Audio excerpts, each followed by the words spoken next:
Au niveau des vice-présidences, vous avez donc proposé non pas votre candidature à la première vice-présidence, mais celle de Sophie Saramito. Oui, mais ça c'est évident, je l'avais annoncé. J'avais annoncé que je ne serais pas vice-président si je n'étais pas élu président, ce qui me paraissait cohérent.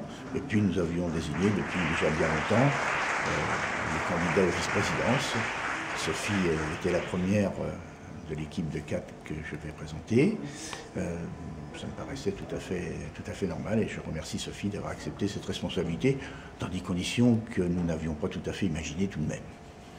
Alors Sophie Saramito, élue vice-présidente, vous étiez la seule candidate à ce poste de première vice-présidence, 54 voix et 18 abstentions, quand même, 18 bulletins blancs. Vous expliquez ça comment? Écoutez, je crois que voilà, une partie des élus de la ville de Saumur qui sont aujourd'hui dans les minorités, j'imagine bien.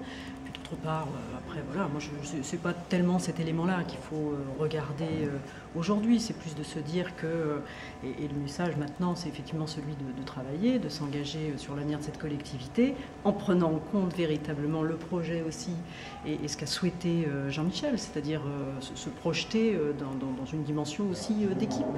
Et moi, aujourd'hui, dans cette place et dans ce travail qu'on va mener ensemble, eh bien, je m'engagerai bien évidemment aussi pour représenter la ville de Saumur.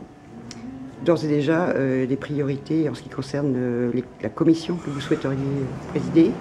Écoutez, j'attends d'avoir des précisions déjà sur la façon dont sont organisées ces commissions, même si Guy Bertin a tout à l'heure présenté un certain nombre de choses. Moi, j'attends d'avoir quelques précisions.